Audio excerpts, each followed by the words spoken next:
enjoyed Saturday? Have we had a good day? Yes. Are we all excited to see Johnny Yong Bosch again and have a question and answer session with him? Yes. Oh, that was pathetic. Come on. Thank you very much. May I present to you with utter joy, Johnny Yong Bosch.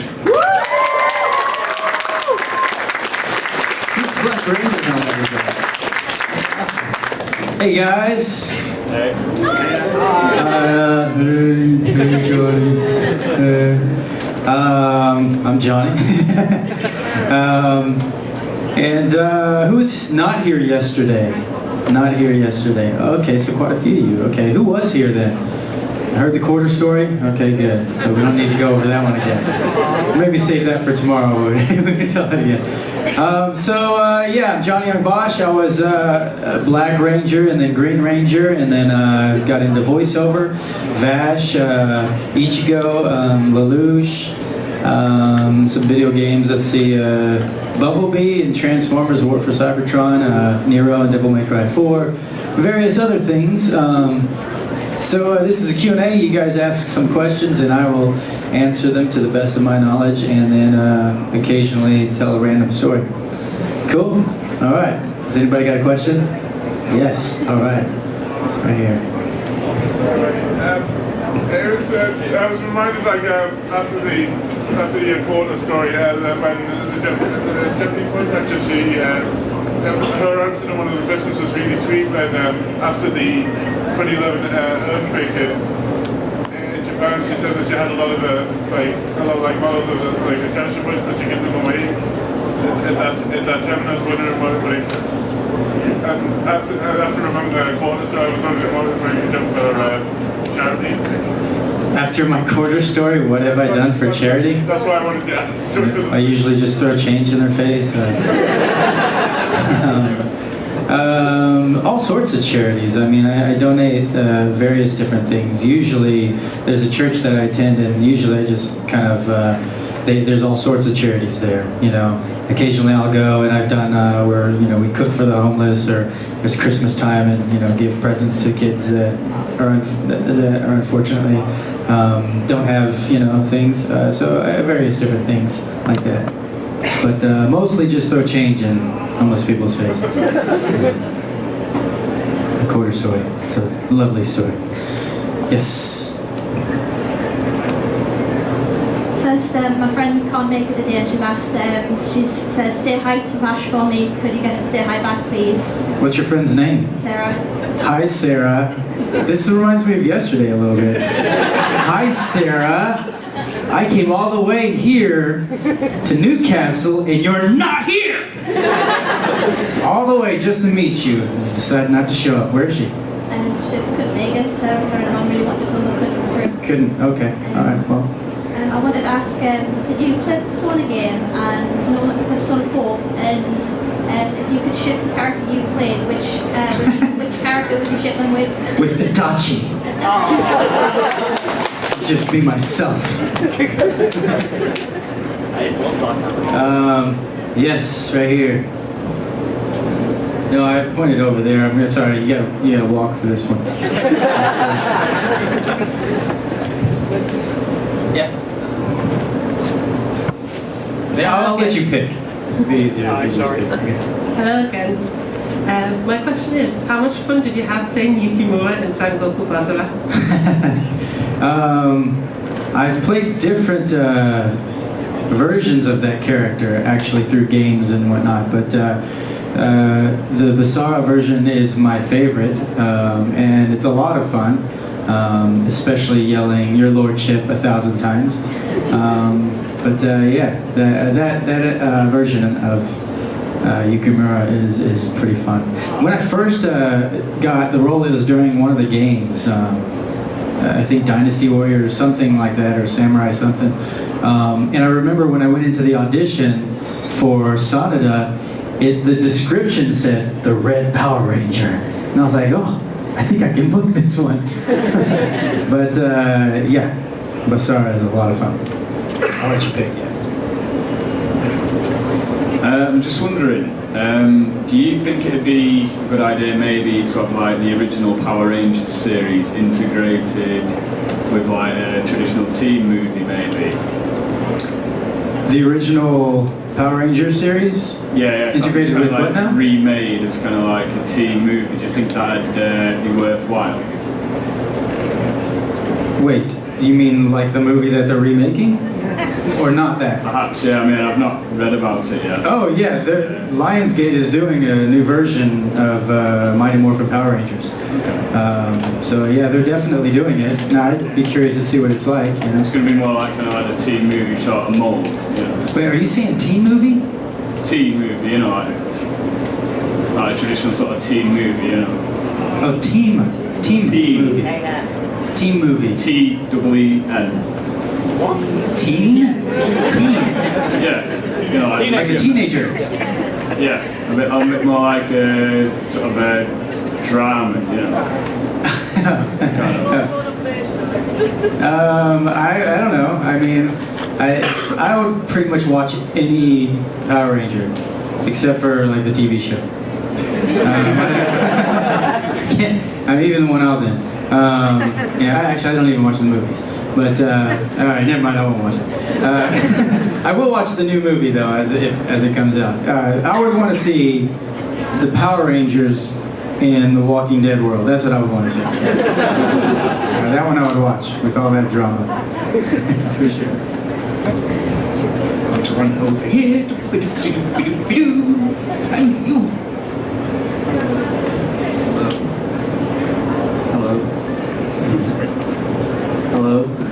Hello.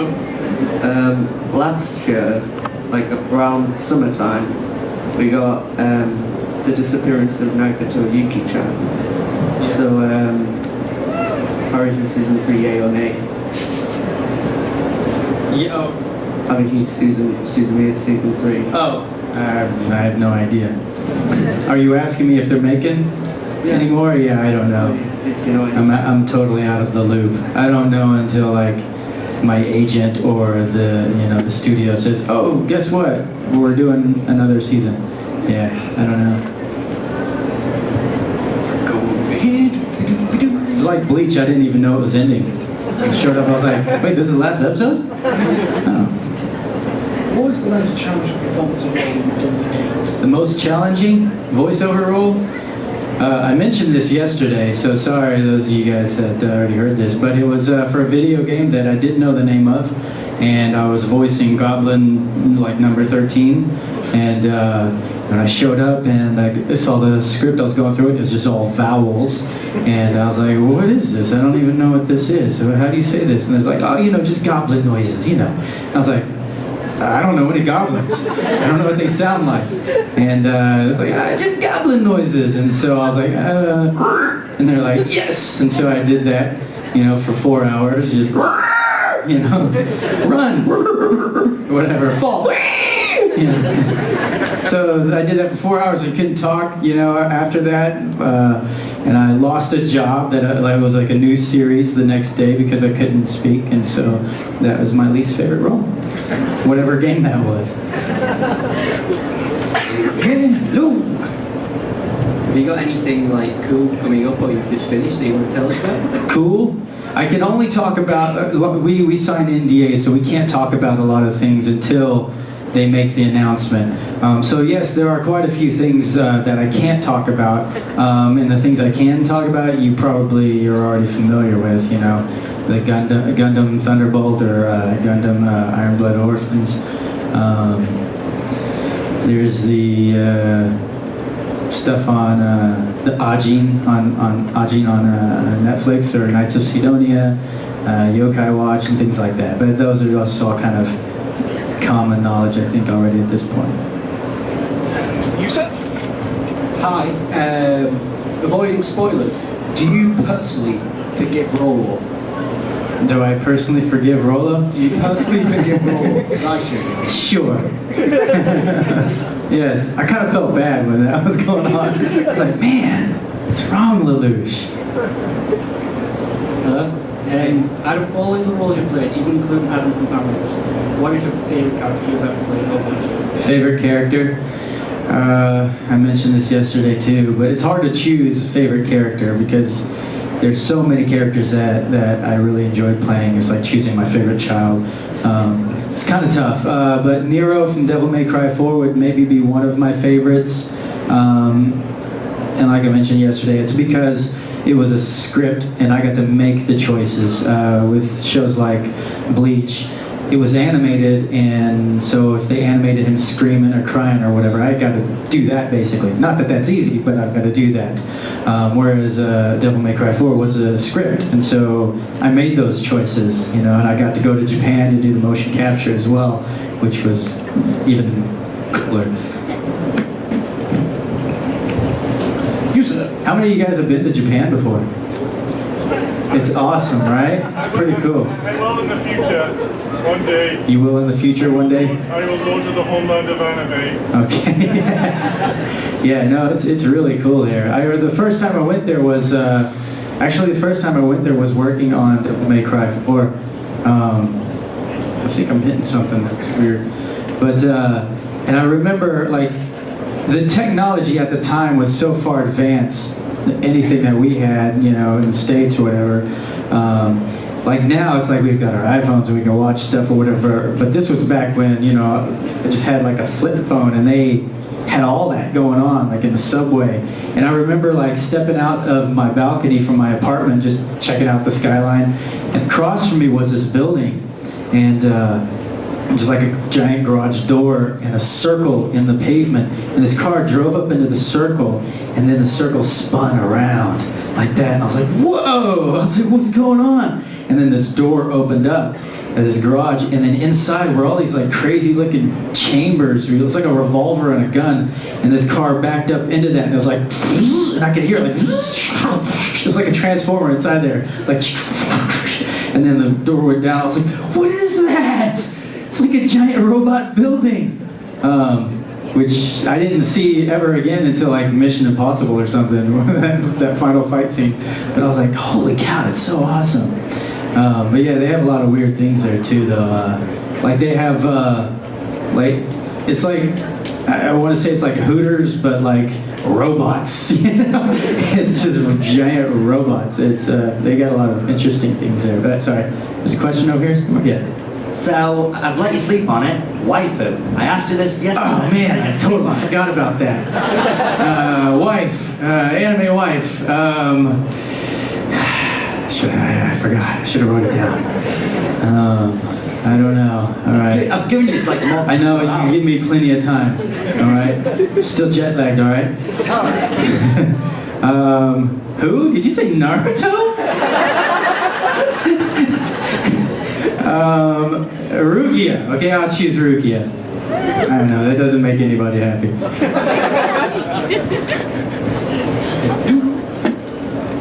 Hiya. What was your best and worst experience being in Japan? Best and worst. Best experience. Sorry. Boy, robot Hooters. No, the best experience in Japan. You know what? There's so many. It's hard to choose best. Being able to be there and work there was pretty cool. The culture is really cool. The food is almost kind of pretty cool.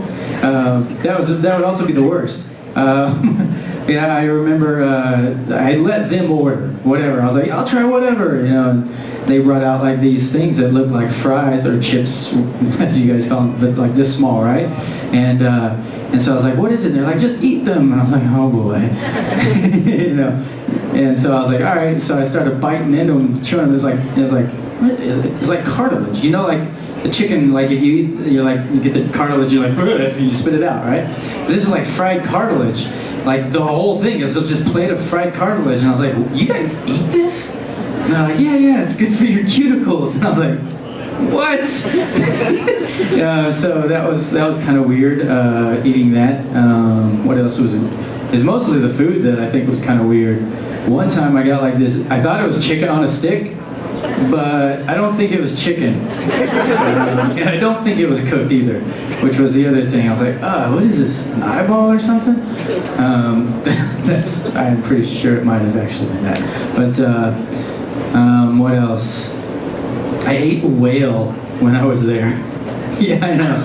I was like, again, it was one of those things that they ordered, and I was like, what is this? And they're like, just eat it. And I was like, yeah, all right. And I ate it, and it was like, the consistency was like Jell-O, but it tastes like beef. I was like, I don't know about that. Anyways, there's a couple things there.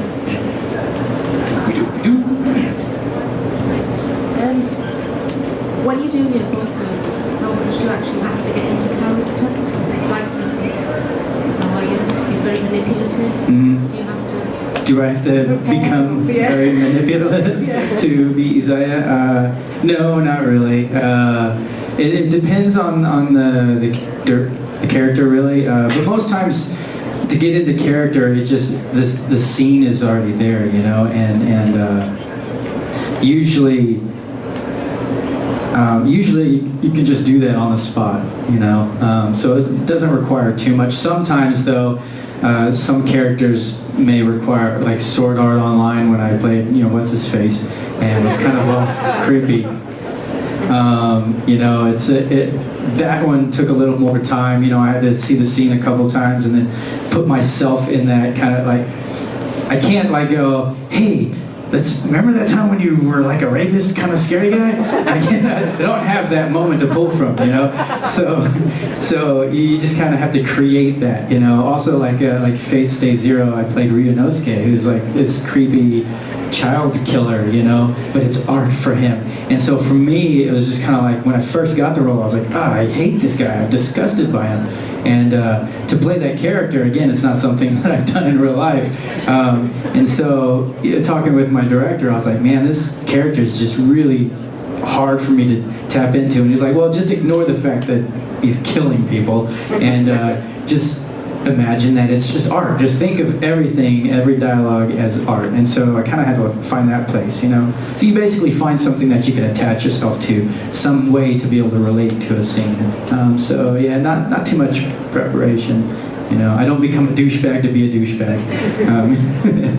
But some people do. I guess that would be very method.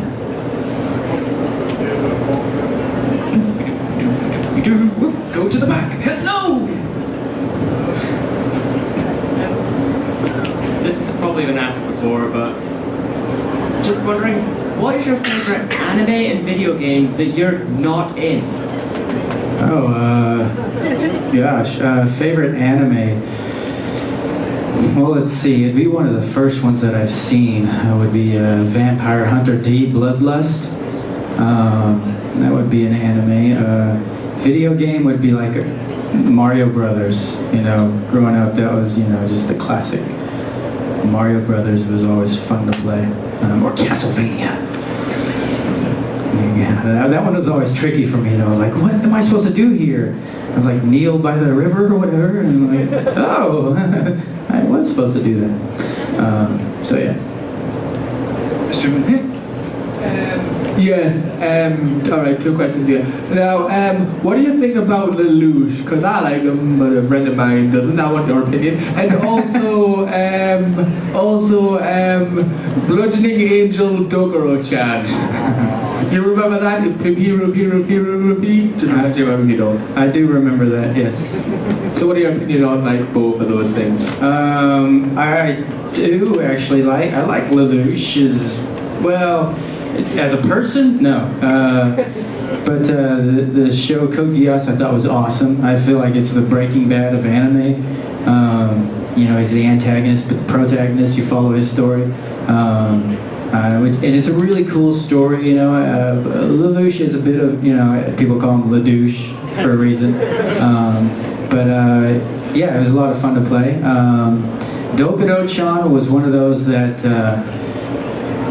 I remember I was working on another show and I was walking through the hallway, and then Mame, who produces and casts a lot, she brought me in. She's like, hey, so there's this new show that wanted to know if you would be okay doing. And the way she was like, she's never talked to me like that before, and I was like, okay, something's really weird about this show. And I was like, if it's hentai, I don't want to do it.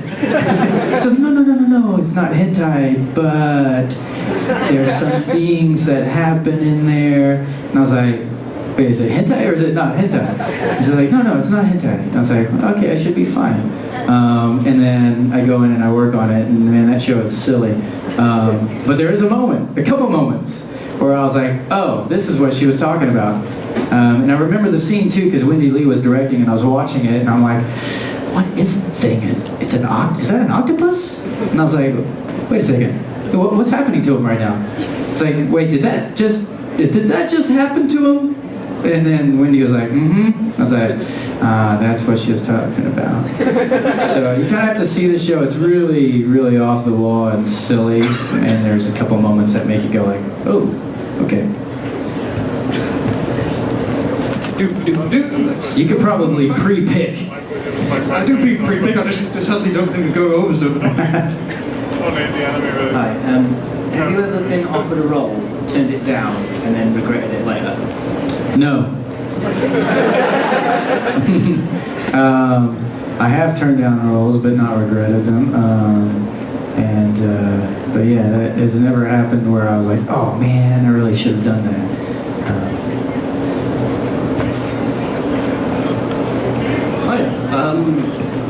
Is there anything you just, like we're all here because we all live on all this stuff.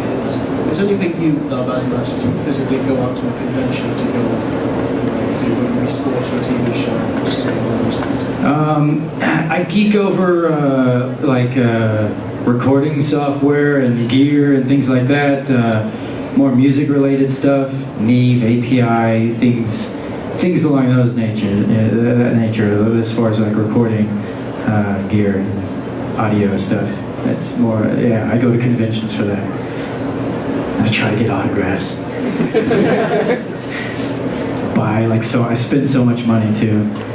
The equivalent, I mean, it would be, but I would spend probably close to like $5,000-$6,000 on a piece of gear or two, as opposed to like 10 manga for $100. Actually, that's not true. It'd be more like $300. Manga's expensive.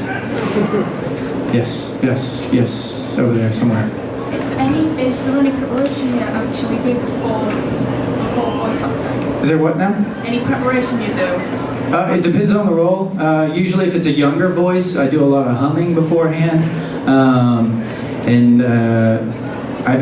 I usually don't have like I don't have like a routine or anything. For Iron-Blooded Orphans Gundam, I told you guys yesterday, but I basically scream on the way to work to get into that voice, but not too often. Yeah. Usually it's just this. Alright, I'm ready. That's true. I was wondering what other actors, voice actors or directors that you really like working with? All of the actors are awesome. Yuri, Steve Bloom, Todd. I mentioned a few of these yesterday as well. Usually if I get to work with them in the booth, it's better, like pre-lay or original animation, but anime and many times the games, you're just in there by yourself. So if I could see like Crispin Freeman's in this, then I get to go, oh sweet, this is going to be a cool project. Directors, yeah, there's quite a few. And a lot of times it's a director that's also, like Wendy Lee, it's also an actor, or Mary Elizabeth, So it's great to have somebody in there that understands the actor's perspective as well and can actually speak like an actor so that we can understand, I'll tell you a quick story. Usually, like I mentioned just now, like having an actor as a director, somebody who understands the language, of directing to an actor. I was working on this game, again, didn't know the name of it, and like I mentioned the other day, is basically they don't always tell you the name because they want to keep it top secret. That's also why we sign NDAs, you can't talk about things. So I'm working on this project, and we've got 2 producers in there, and I have a director, but my director is basically, this is after about an hour, has given up because every time that, I deliver a line, the producers chime in and have something to say, and then he would relay that message to me, but he had given up after about an hour, and these 2 producers were directing me. And it was very frustrating because like every single line that I would deliver, I felt like was fine, but then they would have like a completely different read, and they didn't have the language of an actor or a director. It couldn't really communicate it that well. And so instead of doing that, they would just do the line.